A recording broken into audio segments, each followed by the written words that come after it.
Bismillahirrahmanirrahim. Assalamualaikum warahmatullahi ta'ala wabarakatuh. Alhamdulillah, summa alhamdulillah, wassalatu wassalamu ala rasulillah Sayyidina Muhammad ibn Abdullah wa ala alihi wa sahbihi wa mawalah.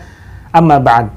Selamat datang kembali Bapak Ibu sahabat sekalian di channel Muksid Haitami. Mudah-mudahan Bapak Ibu sahabat sekalian dan kita semua senantiasa berada dalam keadaan sehat walafiat, murah rezeki, dimudahkan dalam segala urusan, dimudahkan dalam urusan dunia dan akhirat kita, dan diberikan kemudahan oleh Allah untuk melaksanakan ibadah umroh haji ke Tanah Suci. Amin ya Allah ya Rabbal Alamin.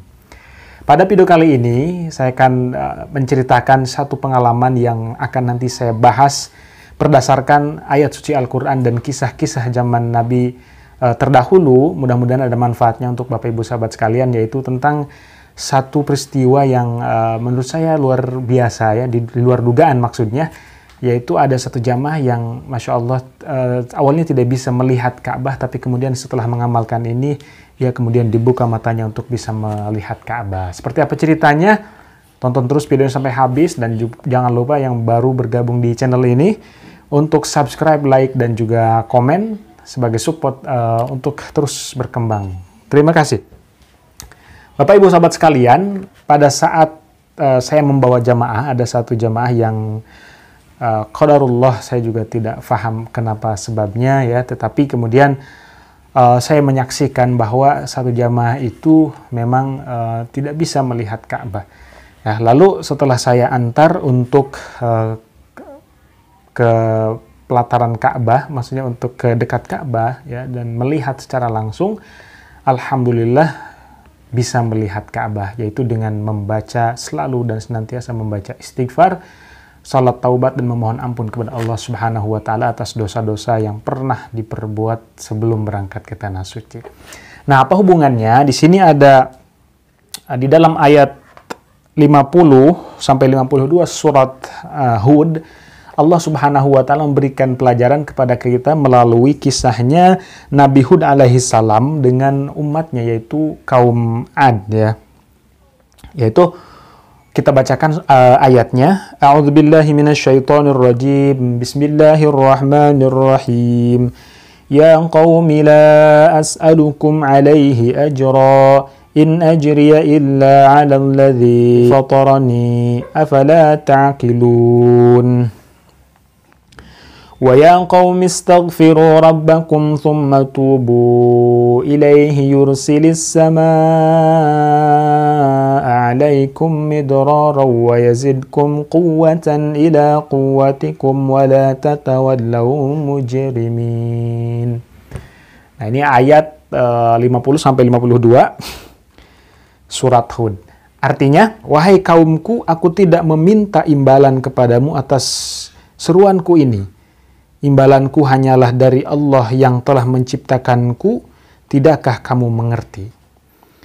Dan Hud berkata, wahai kaumku, mohonlah ampunan kepada Tuhanmu, lalu bertaubatlah kepadanya. Niscaya Dia menurunkan hujan yang sangat deras, Dia akan menambahkan kekuatan di atas kekuatanmu, dan janganlah kamu berpaling menjadi orang yang berdosa.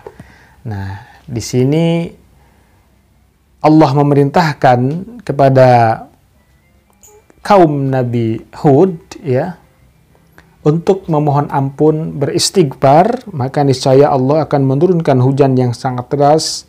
Dia akan menambah kekuatan kepada kaum Ad tersebut.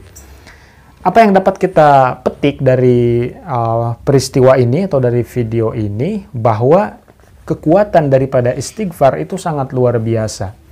Bahkan tadi kalau dikaitkan dengan pengalaman salah satu jamaah yang tidak bisa sebelumnya melihat Ka'bah, setelah membaca istighfar, meminta ampun, salat taubat, maka Allah bukakan matanya untuk bisa melihat Ka'bah kembali. Ya, di dalam penjelasannya, ketika melaksanakan ibadah haji atau umroh, ya, perbanyaklah istighfar. Ya, perbanyak istighfar. Salah satu hikmah dari memperbanyak istighfar adalah Allah Subhanahu wa Ta'ala akan memberi kemudahan rezeki kepada kita. Inilah pelajaran dari Nabi Hud alaihi salam ketika berdakwah kepada kaum Ad. Beliau memberi jaminan bagi yang mau bertaubat dan dari segala kesalahannya, Allah Subhanahu wa Ta'ala akan menurunkan rezeki kepada mereka. Kemudian Nabi Hud menganjurkan kaumnya untuk beristighfar. Karena dengan istighfar itu dosa-dosa yang telah lalu dan akan lalu dapat dihapuskan.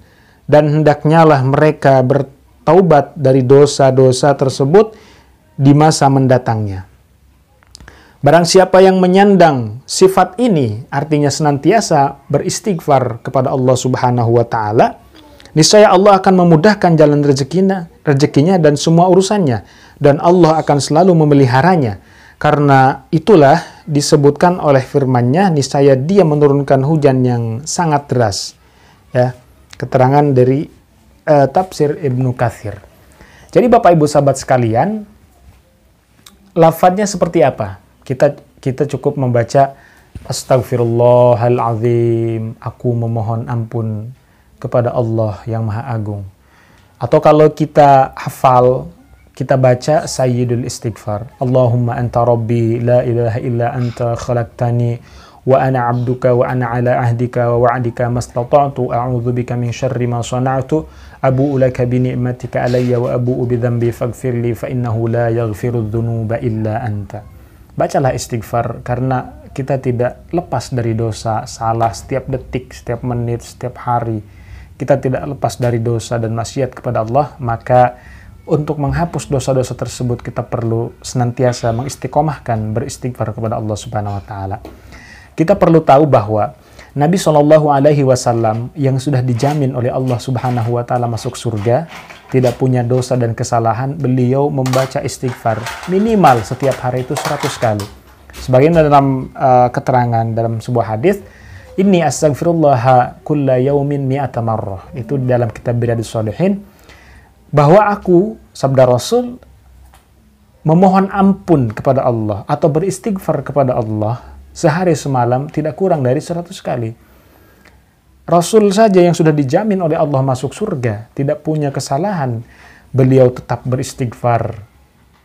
Apalah kita yang hanya seorang makhluk biasa yang penuh dengan dosa, penuh dengan maksiat, penuh dengan kesalahan, baik kepada sesama kita, kepada Allah Subhanahu wa Ta'ala, kepada orang tua.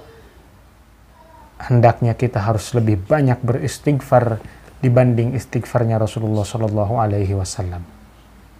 Bapak Ibu sahabat sekalian, mudah-mudahan kita senantiasa diberikan hidayah, taufik oleh Allah untuk mengistiqomahkan istighfar, memohon ampun kepada Allah Subhanahu wa Ta'ala atas segala dosa, segala khilaf yang kita lakukan, sehingga kita termasuk ke dalam orang-orang yang muflihun, orang-orang yang beruntung, yang kelak dijamin atau digolongkan ke dalam orang-orang yang mendapatkan kenikmatan surganya Allah Subhanahu wa Ta'ala. Terima kasih telah menyimak, menonton video ini. Jangan lupa subscribe dan juga share kepada teman-teman yang lain agar mendapatkan ilmu yang sedikit ini dan mendapatkan pencerahan. Terakhir, saya ucapkan terima kasih. Wassalamualaikum warahmatullahi taala wabarakatuh.